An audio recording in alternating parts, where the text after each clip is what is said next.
Sa billiards, matapos ang naging matagumpay na leg 1 noong Hunyo, magsisimula naman ngayong Setyembre ang ikalawang leg ng Amit Cup 9-Ball Tournament Season 2 na muling sasagawa sa Super Bowl, Makati Cinema Square. May ulat si Darrell Oclares. 8 araw na lamang ang nalalabi bago muling magtagisan ang mga pinakamahusay na women pool players ng bansa sa pagbabalik ng Amit Cup 9-Ball Tournament na gaganapin mula September 16 hanggang 17 sa Super Bowl Makati Cinema Square. Sa ngayon, 71 manlalaro na ang nakarehistro sa All-Women Billiards Contest na sinimula ni na Filipina World Pool Champion Rubilen Amit at co-founder na si Ren De Vera. I'm aiming for 92 para eksakto yung bracket. Pero currently nasa 91 tayo, which is a lot considering kasi nag-start tayo, I believe, nung first season, leg 1, the very first ever na Amit Cup, it was like 24 total.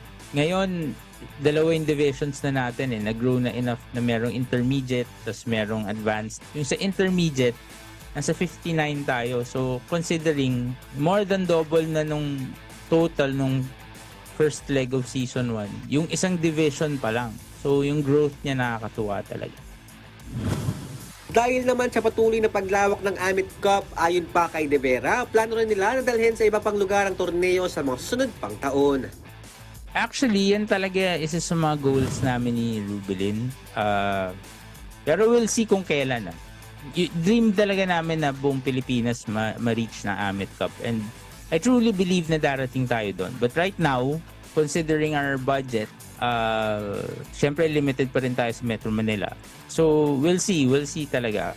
Pero yun nga, end goal talaga natin at the end of the day, umabot tayong Visayas sa Mindanao. Pero, baby steps. Kaugnay nito, hiningi rin ni De Vera ang suporta ng mga billiards fans at hinikayat pa ang mga Pinay Q players na lumahok din sa Amit Cup.